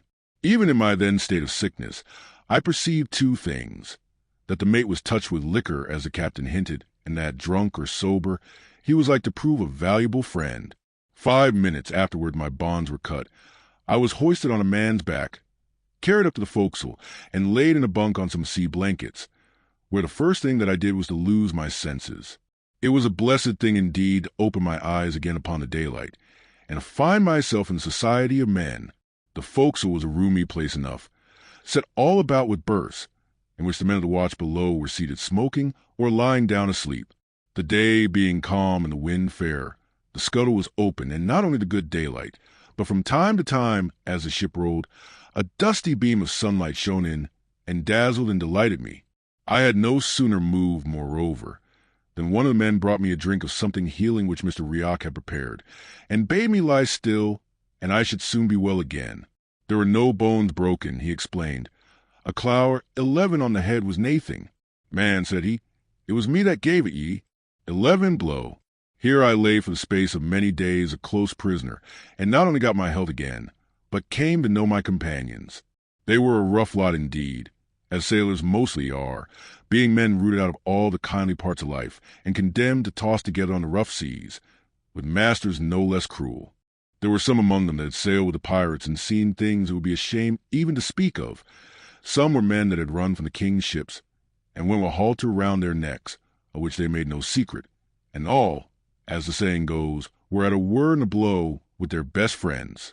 Yet I had not been many days shut up with them before I began to be ashamed of my first judgment, when I had drawn away from them at the ferry pier, as though they had been unclean beasts. No class of man is altogether bad, but each has its own faults and virtues, and these shipmates of mine were no exception to the rule. Rough they were, sure enough, and bad, I suppose, but they had many virtues. They were kind when it occurred to them, simple even beyond the simplicity of a country lad like me, and had some glimmerings of honesty.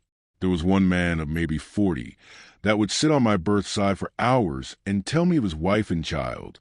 He was a fisher that had lost his boat, and thus been driven to the deep-sea voyaging. Well, it is years ago now, but I have never forgotten him. His wife, who was young by him, as he often told me, waited in vain to see her man return, He would never again make the fire for her in the morning, nor yet keep the bairn when she was sick. Indeed, many of these poor fellows, as the event proved, were upon their last cruise. The deep seas and cannibal fish received them, and it is a thankless business to speak ill of the dead.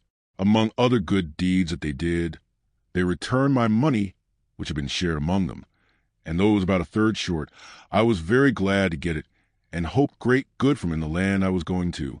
The ship was bound for the Carolinas, and you must not suppose that I was going to that place merely as an exile.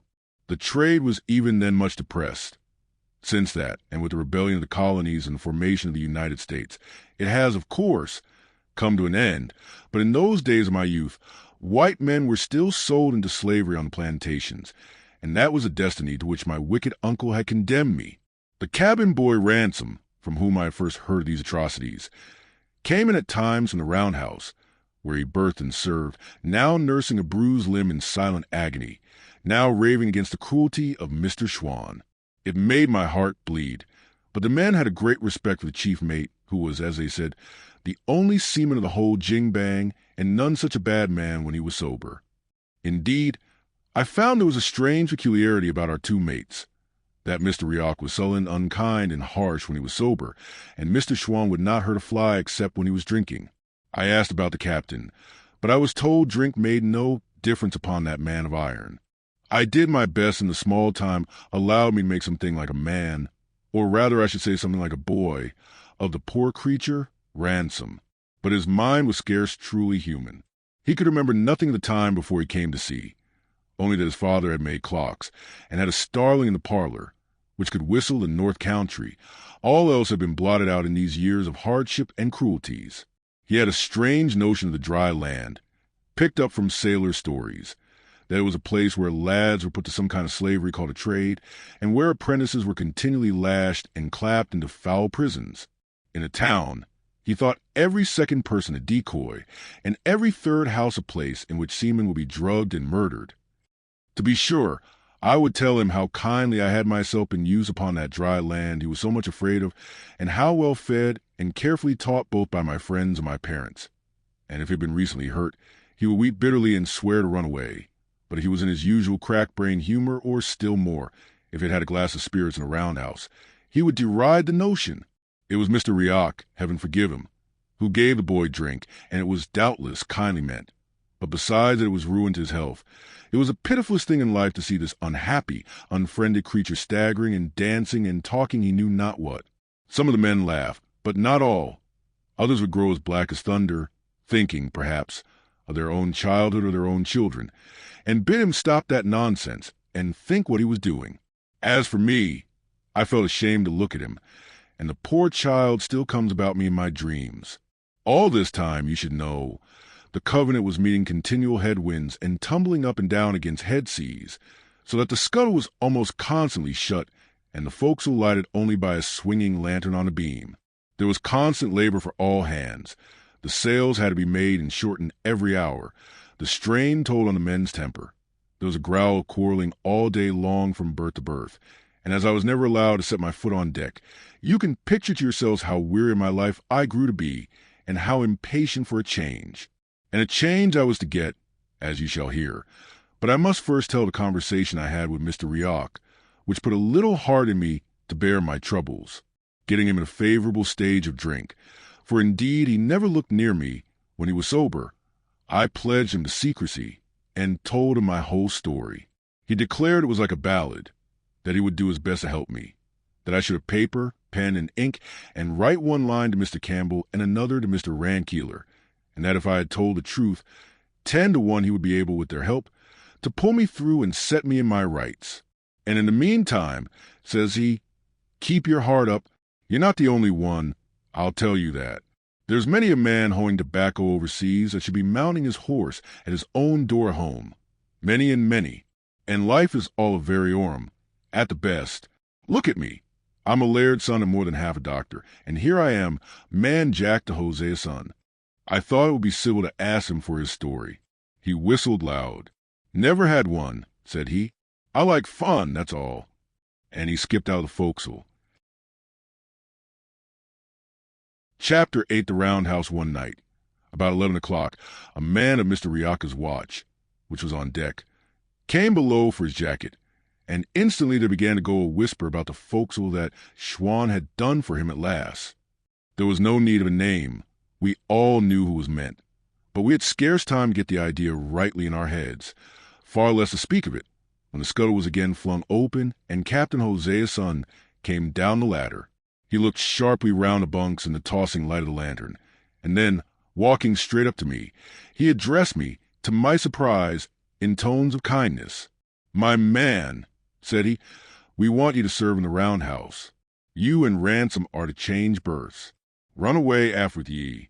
Even as he spoke, 2 seamen appeared in the scuttle, carrying Ransom in their arms, and the ship at that moment giving a great sheer into the sea, and the lantern swinging, the light fell direct on the boy's face. It was as white as wax, and had a look upon it like a dreadful smile. The blood in me ran cold, and I drew in my breath as if I had been struck. Run away aft with ye," cried Hosea's son. And at that I brushed by the sailors and the boy, who neither spoke nor moved, and ran up the ladder on deck. The brig was sheering swiftly and giddily through a long, cresting swell. She was on the starboard tack, and on the left hand, under the arch for the foresail, I could see the sunset still quite bright. This, at such an hour of the night, surprised me greatly, but I was too ignorant to draw the true conclusion, that we were going north about round Scotland, and were now on a high sea between the Orkney and Shetland Islands, having avoided the dangerous currents of the Pentland Firth. For my part, who had been so long shut in the dark and knew nothing of headwinds, I thought we might be halfway or more across the Atlantic, and indeed beyond that I wondered a little at the lateness of the sunset light. I gave no heed to it, and pushed on across the decks, running between the seas, catching at ropes, and only saved from going overboard by one of the hands on deck, who had been always kind to me. The roundhouse, for which I was bound, and where I was now to sleep and serve, stood some 6 feet above the decks, and considering the size of the brig, was of good dimensions. Inside were a fixed table and bench, and 2 berths, one for the captain and the other for the 2 mates, turn and turn about.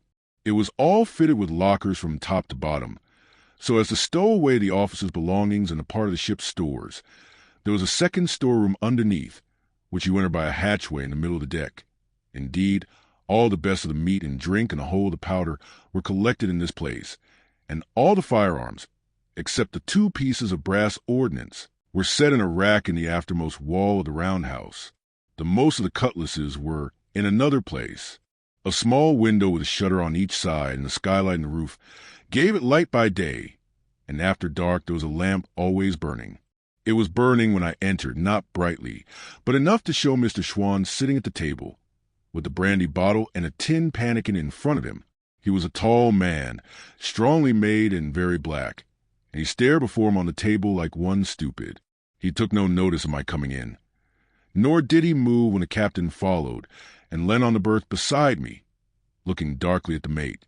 I stood in great fear of Hosea's son, and had my reasons for it, but something told me I need not be afraid of him just then, and I whispered in his ear, "How is he?" He shook his head like one that does not know and does not wish to think, and his face was very stern. Presently Mr. Riak came in.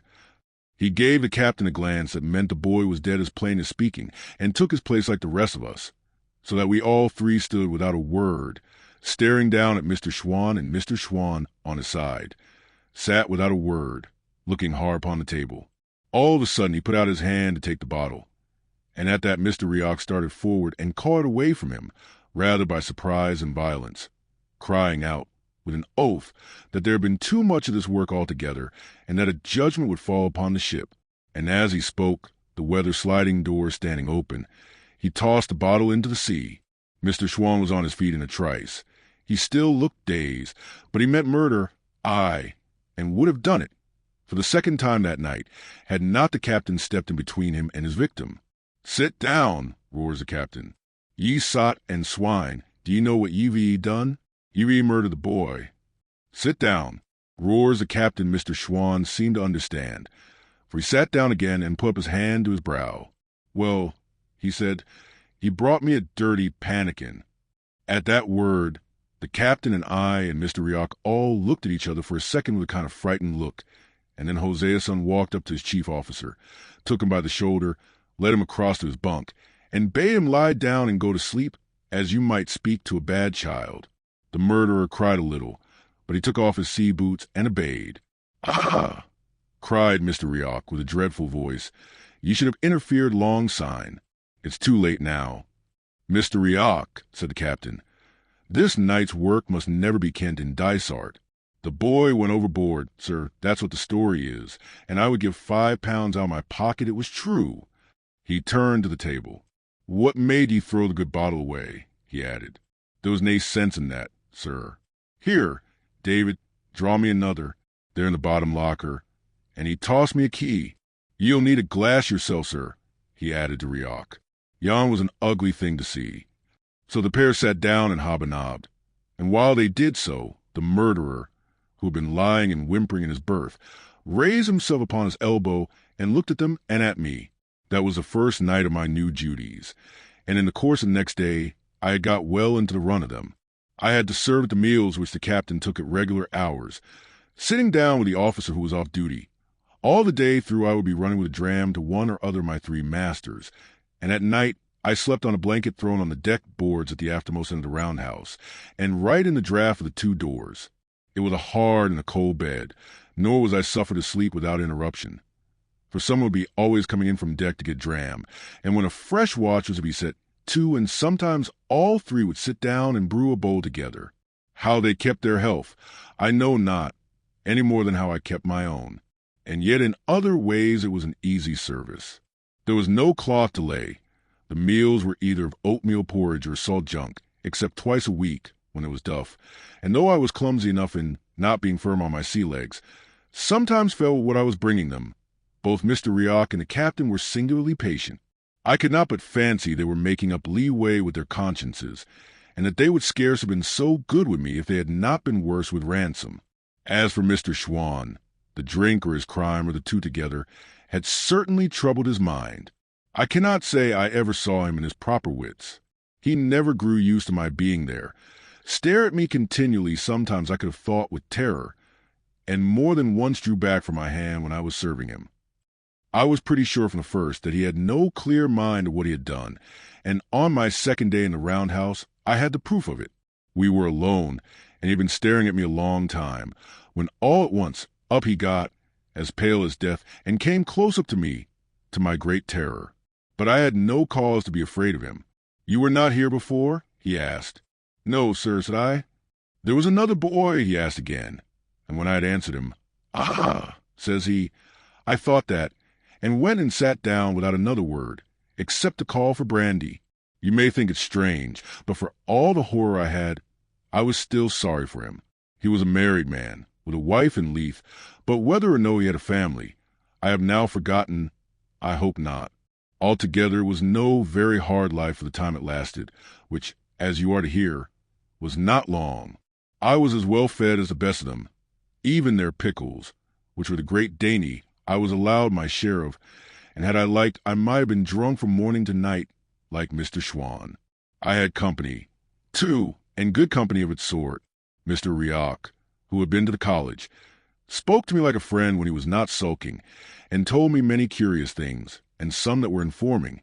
And even the captain, though he kept me at the sticks and the most part of the time, would sometimes unbuckle a bit and tell me the fine countries he had visited. The shadow of poor Ransom, to be sure, lay on all 4 of us, and on me and Mr. Schwann in particular, most heavily. And then I had another trouble of my own. Here I was, doing dirty work for 3 men that I looked down upon, and one of whom at least should have hung upon a gallows.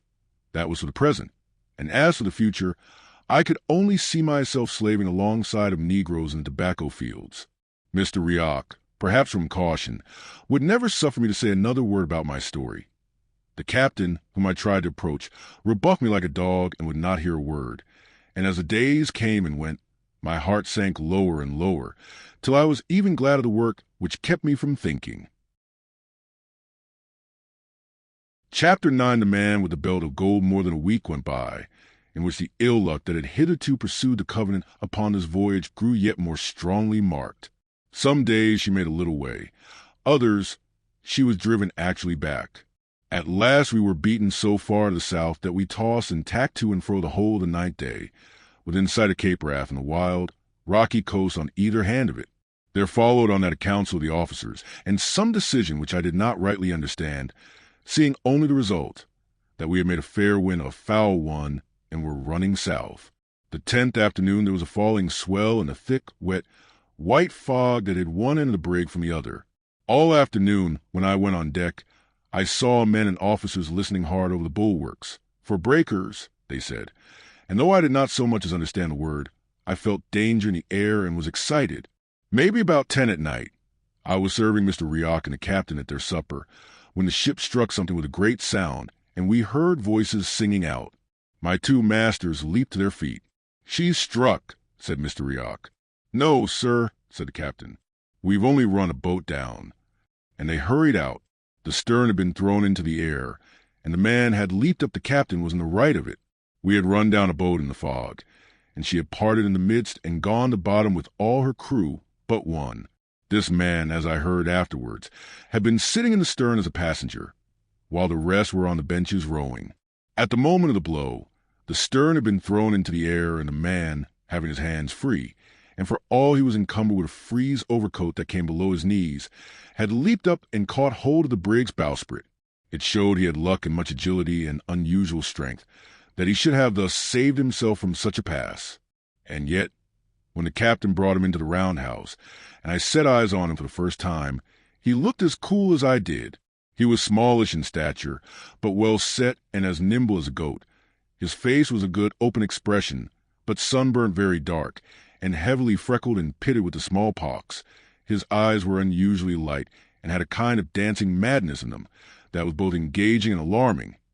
And when he took off his greatcoat, he laid a pair of fine silver-mounted pistols on the table, and I saw that he was belted with a great sword. His manners, besides, were elegant, and he pledged the captain handsomely. Altogether I thought of him, at the first sight, that here was a man I would rather call my friend than my enemy. The captain, too, was taking his observations, but rather the man's clothes than his person. And to be sure, as soon as he had taken off the greatcoat, he showed forth mighty fine for the roundhouse of a merchant brig, having a hat with feathers, a red waistcoat, breeches of black plush, and a blue coat with silver buttons and handsome silver lace. Costly clothes, though somewhat spoiled with the fog and being slept in. "I'm vexed, sir, about the boat," says the captain. "There are some pretty men gone to the bottom," said the stranger, "that I would rather see on the dry land again than half a score boats." "Friends of yours," said Hosea-san. "You have none such friends in your country," was the reply. "They would have died for me like dogs." "Well, sir," said the captain, still watching him, "there are more men in the world than boats to put them in." "And that's true, too," cried the other, "and ye seem to be a gentleman of great penetration." "I have been in France, sir," says the captain, so that it was plain he meant more by the words than showed upon the face of them. "Well, sir," says the other, "and so has many a pretty man, for the matter of that." "No doubt, sir," says the captain, "and fine coats." "Oh ho," says the stranger, "is that how the wind sets?" And he laid his hand quickly on his pistols. "Don't be hasty," said the captain. "Don't do a mischief before you see the need of it. You've a French soldier's coat upon your back and a Scotch tongue in your head, to be sure, but so has many an honest fellow in these days, and I dare say none the worse of it." "So," said the gentleman in the fine coat, "are ye of the honest party?" Meaning, was he a Jacobite? For each side in these sort of civil broils takes the name of honesty for its own. "Why, sir," replied the captain, "I am a true blue Protestant, and I thank God for it." It was the first word of any religion I had ever heard from him, but I learnt afterwards he was a great churchgoer while on shore. "But for all that," says he, "I could be sorry to see another man with his back to the wall." "Can ye so indeed?" asked the Jacobite. "Well, sir, to be quite plain with ye, I am one of those honest gentlemen that were in trouble about the years 45 and 6, and to be still quite plain with ye, if I got into the hands of any of the red-coated gentry, it's like it would go hard with me. Now, sir, I was for France, and there was a French ship cruising here to pick me up, but she gave us to go by in the fog, as I wish in the heart that ye had done yoursel. And the best that I can say is this, If ye can set me ashore where I was going, I have that upon me will reward you highly for your trouble. In France? Says the captain. No, sir, that I cannot do. But where ye come from, we might talk of that. And then, unhappily, he observed me standing in my corner, and packed me off to the galley to get supper for the gentlemen. I lost no time, I promise you. And when I came back into the roundhouse, I found the gentleman had taken a money belt from about his waist and poured out a guinea or two upon the table. The captain was looking at the guineas, and then at the belt, and then at the gentleman's face, and I thought he seemed excited. Half of it, he cried, and I'm your man. The other swept back the guineas into belt, and put it on again under his waistcoat. I have told ye, sir, said he, that not one doit belongs to me. It belongs to my chieftain. And here he touched his hat, and while I would be but a silly messenger to grudge somewhat that the rest might come safe, I should show myself a hound indeed if I bought my own carcass any too dear. 30 guineas on the seaside, or 60 if he set me on the Linhay Loch. Take it, if ye will. If not, ye can do your worst. Aye, said Hosea's son, and if I give ye over to the soldiers? Ye would make a fool's bargain, said the other. My chief, let me tell you, sir, is forfeited like every honest man in Scotland. His estate is in the hands of the man they call King George, and it is his officers that collect the rents or try to collect them. But for the honor of Scotland, the poor tenant bodies take a thought upon their chief lying in exile, and this money is a part of that very rent for which King George is looking. Now, sir, ye seem to me to be a man that understands things. Bring this money within reach of government, and how much it'll come to you?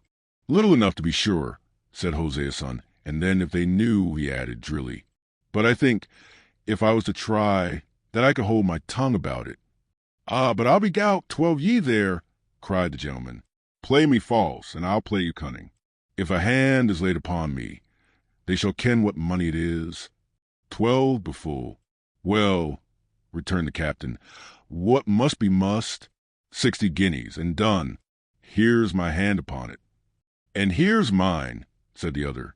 And thereupon the captain went out, rather hurriedly, I thought, and left me alone in the roundhouse with the stranger. At that period, so soon after 45, there were many exiled gentlemen coming back at the peril of their lives, either to see their friends or to collect a little money. And as for the Highland chiefs that had been forfeited, it was a common matter to talk how their tenants would stint themselves to send them money, and their clansmen outface the soldiery to get in and run the gauntlet of our great navy to carry it across. All this I had, of course, heard tell of, and now I had a man under my eyes whose life was forfeit on all these counts, and upon one more, for he was not only a rebel and a smuggler of rents, but had taken service with King Louis of France. And as if all this were not enough, he had a belt full of golden guineas round his loins. Whatever my opinions, I could not look on such a man without a lively interest. And so you're a Jacobite? Said I, as I set meat before him. Aye, said he, beginning to eat. And you, by your long face, should be a Whig? 13 Whig, or Whigamore was a cant name for those who were loyal to King George. Betwixt and between, said I, not to annoy him, for indeed I was as good a Whig as Mr. Campbell could make me. And that's nathing, said he. But I'm saying, Mr. Betwixt and between, he added, this bottle of yours is dry, and it's hard if I'm to pay 60 guineas and begrudge a dram upon the back of it. I'll go and ask for the key, said I, and stepped on deck. The fog was as close as ever, but the swell almost down. They had laid the brig to, not knowing precisely where they were, and the wind, what little there was of it, not serving well for their true course. Some of the hands were still hearkening for breakers, but the captain and the 2 officers were in the waist with their heads together. It struck me, I don't know why, that they were after no good, and the first word I heard, as I drew softly near, more than confirmed me. It was Mr. Rioch, crying out as if upon a sudden thought. Couldn't we wile him out of the roundhouse? He's better where he is, returned Hosea's son. He hasn't room to use a sword. Well, that's true, said Rioch, but he's hard to come at. Hunt, said Hosea's son. We can get the man in talk, one upon each side, and pin him by the 2 arms. Or if that'll not hold, sir, we can make a run by both the doors and get him underhand before he has the time to draw. At this hearing, I was seized with both fear and anger at these treacherous, greedy, bloody men that I sailed with. My first mind was to run away. My second was bolder. "Captain," said I, "the gentleman is seeking a dram, and the bottle's out. Will you give me the key?" They all started and turned about. "Why, here's our chance to get the firearms." Riak cried, and then to me, "Hark ye, David," he said, "do ye ken where the pistols are?" "Aye," put in Hosea's son. "David kens. David's a good lad. Ye see, David, my man, yon wild Highlandman is a danger to the ship, besides being a rank foe to King George. God bless him." I had never been so beat every day since I came on board, but I said yes, as if all I heard were quite natural. "The trouble is," resumed the captain, "that all our firelocks, great and little, are in the roundhouse under this man's nose, likewise the powder. Now if I, or one of the officers, was to go in and take them, he would fall to thinking. But a lad like you, David, might snap up a horn and a pistol or two without remark. And if ye can do it cleverly, I'll bear it in mind when it'll be good for you to have friends. And that's when we come to Carolina." Here Mr. Riak whispered him a little. "Very right, sir," said the captain, and then to myself, "And see here, David, yon man has a belt full of gold, and I give you my word that you shall have your fingers in it."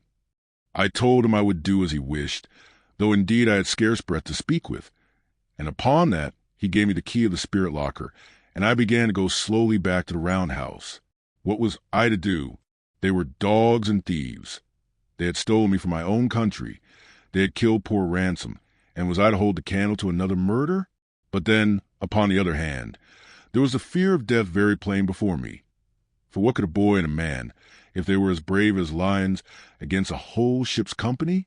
I was still arguing it back and forth, and getting no great clearness, when I came into the roundhouse and saw the Jacobite eating his supper under the lamp. And at that my mind was made up all in a moment. I have no credit by it. It was by no choice of mine, but as if by compulsion, that I walked right up to the table and put my hand on his shoulder. "Do you want to be killed?" said I. He sprang to his feet, and looked a question at me as clear as if he had spoken. "Oh," cried I, "they're all murderers here. It's a ship full of them. They've murdered a boy already. Now it's you." "Aye, aye," said he, "but they haven't got me yet." And then looking at me curiously, "Will ye stand with me?" "That will I," said I. "I am no thief, nor yet murderer. I'll stand by you." "Why then," said he, "what's your name?" "David Balfour," said I. And then, thinking that a man with so fine a coat must like fine people, I added for the first time, "of Shaw's." It never occurred to him to doubt me, for a Highlander is used to see great gentlefolk in great poverty, but as he had no estate of his own, my words nettled a very childish vanity he had. "My name is Stewart," he said, drawing himself up. "Alan Breck, they call me. A king's name is good enough for me, though I bear it plain and have the name of no farman to clap to the hind end of it." And having administered this rebuke, as though it were something of a chief importance, he turned to examine our defenses. The roundhouse was built very strong, to support the breaching of the seas. Of its 5 apertures, only the skylight and the 2 doors were large enough for the passage of a man. The doors, besides, could be drawn close. They were stout oak and ran in grooves, and were fitted with hooks to keep them either shut or open as the need arose. The one that was already shut I secured in this fashion, but when I was proceeding to slide to the other, Alan stopped me. "David," said he, "for I canny bring to mind the name of your landed estate, and so will make so bold as to call you David, that door being open is the best part of my defences. It would be yet better shut," says I. "Not so, David," says he. "Ye see, I have but one face, but so long as that door is open and my face to it, the best part of my enemies will be in front of me. Where would I wish to find them?" Then he gave me from the rack a cutlass, of which there were a few besides the firearms, choosing it with great care, shaking his head and saying he had never in all his life seen poorer weapons. And next he set me down at the table with a powder horn, a bag of bullets, and all the pistols, which he bade me charge. "And that will be better work, let me tell you," said he, "for a gentleman of decent birth, than scraping plates and raxing 14 drams to a ween tarry sailors." 14 reaching. Thereupon he stood up in the midst with his face to the door, and drawing his great sword, made trial of the room he had to wield it in. I must stick to the point, he said, shaking his head, and that's a pity too. It doesn't set my genius, which is all for the upper guard. And now, said he, do you keep on charging the pistols and give heed to me? I told him I would listen closely. My chest was tight, my mouth dry, the light dark to my eyes. The thought of the numbers that were soon to leap upon us kept my heart in a flutter, and the sea, which I heard washing round the brig, and where I thought my dead body would be cast ere morning, ran in my mind strangely. First of all, said he, how many are against us? I reckoned them up, and such was the hurry of my mind, I had to cast the numbers twice. 15, said I. Allen whistled. Well, said he, that can't be cured. And now follow me. It is my part to keep this door, where I look for the main battle. In that, you have no hand. And mind and dinny fire to this side, unless they get me down. For I would rather have 10 foes in front of me than one friend like you cracking pistols at my back. I told him, indeed I was no great shot. And that's very bravely said, he cried, in a great admiration of my candor. There's many a pretty gentleman that wouldn't dare to say it. But then, sir, said I, there is a door behind you, which they may perhaps break in. Aye, said he, and that is a part of your work. No sooner the pistols charge, than ye must climb up into yon bed, where ye handy at the window, and if they lift hand against the door, ye to shoot. But that's not all. Let's make a bit of a soldier of ye, David. What else have ye to guard? There's the skylight, said I. But indeed, Mr. Stewart, I would need to have eyes upon both sides to keep the two of them, for when my face is at the one, my back is to the other. And that's very true, said Allen. But have ye no ears to your head? To be sure, cried I must hear the bursting of the glass. Ye have some rudiments of sense, said Allen grimly. Chapter 10, The Siege of the Roundhouse. But now our time of truce was come to an end. Those on deck had waited for my coming till they grew impatient, and scarce had Allen spoken, when the captain showed face in the open door. Stand, cried Allen, and pointed his sword at him. The captain stood, indeed, but he neither winced nor drew back a foot. A naked sword, says he. This is a strange return for hospitality. Do ye see me? Said Allen. I am come of kings. I bear a king's name. My badge is the oak. Do ye see my sword? It has slashed the heads off mere whigamores than you have toes upon your feet. Call up your vermin to your back, sir, and fall on. The sooner the clash begins, the sooner ye'll taste the steel throughout your vitals. The captain said nothing to Allen, but he looked over at me with an ugly look. David, said he, I'll mind this, and the sound of his voice went through me with a jar. Next moment he was gone. And now, said Allen, let your hand keep your head, for the grip is coming. Allen drew a dirk, which he held in his left hand in case they should run in under his sword. I, on my part, clambered up into berth with an armful of pistols and something of a heavy heart, and set open the window where I was to watch. It was a small part of the deck that I could overlook, but enough for our purpose. The sea had gone down, and the wind was steady and kept the sails quiet, so that there was a great stillness in the ship, in which I made sure I heard the sound of muttering voices. A little after, and there came a clash of steel upon the deck, by which I knew they were dealing out the cutlasses, and one had been let fall. And after that, silence again. I do not know if I was what you call afraid, but my heart beat like a bird's, both quick and little, and there was a dimness came before my eyes which I continually rubbed away, and which continually returned. As for hope, I had none, but only a darkness of despair and a sort of anger against all the world that made me long to sell my life as dear as I was able. I tried to pray, I remember, but that same hurry of my mind, like a man running, would not suffer me to think upon the words, and my chief wish was to have the thing begin and be done with it. It came all of a sudden when it did, with a rush of feet and a roar, and then a shout from Allen, and a sound of blows, and someone crying out as if hurt. I looked back over my shoulder, and saw Mr. Schwann in the doorway, crossing blades with Allen. That's him that killed the boy. I cried. Look to your window, said Allen, and as I turned back to my place, I saw him pass his sword through the mate's body. It was none too soon for me to look to my own part, for my head was scarce back of the window, before 5 men carrying a spare yard for a battering ram, ran past me and took post to drive the door in. I had never fired with a pistol in my life, and not often with a gun, far less against a fellow creature. But it was now or never, and just as they swung the yard, I cried out, "Take that!" and shot into their midst. I must have hit one of them, for he sang out and gave back a step, and the rest stopped as if a little disconcerted. Before they had time to recover, I sent another ball over their heads, and at my third shot, which went as wide as the second, the whole party threw down the yard and ran for it. Then I looked round again into the deck house. The whole place was full of the smoke of my own firing, just as my ears seemed to be burst with the noise of the shots.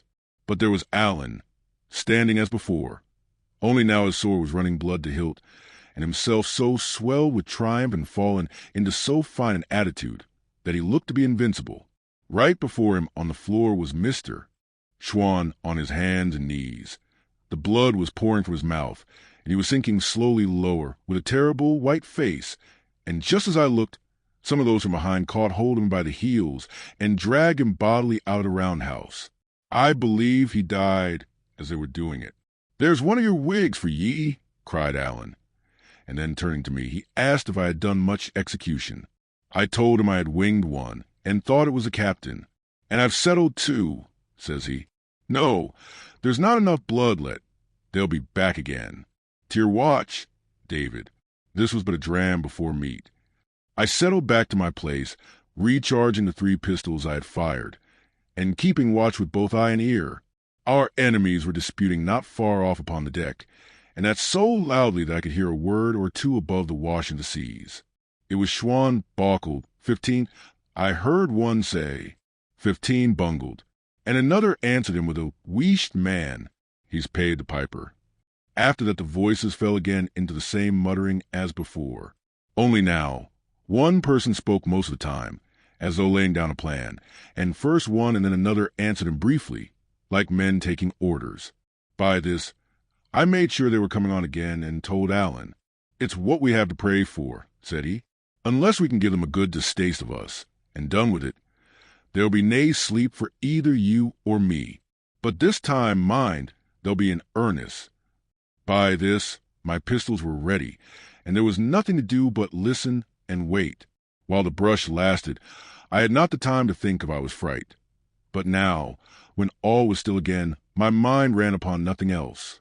The thought of the sharp swords and the cold steel was strong in me, and presently, when I began to hear stealthy steps and the brushing of men's clothes against a roundhouse wall, and knew they were taking their places in the dark, I could have found it in my mind to cry out aloud. All this was upon Alan's side, and I had begun to think my share of the fight was at an end, when I heard someone drop softly on the roof above me. Then there came a single call on the sea pipe, and that was the signal. A knot of them made one rush of it, cutlass in hand, against the door, and at the same moment the glass of the skylight was dashed in 1,000 pieces, and a man leaped through and landed on the floor. Before he got his feet, I had clapped a pistol to his back, and might have shot him too. Only the touch of him and him alive. My whole flesh misgave me, and I could no more pull the trigger than I could have flown. He had dropped his cutlass as he jumped, and when he felt the pistol, whipped straight round and laid hold of me, roaring out an oath. And at that either my courage came again, or I grew so much afraid as came the same thing, for I gave a shriek and shot him in the midst of the body. He gave a most horrible, ugly groan and fell to the floor.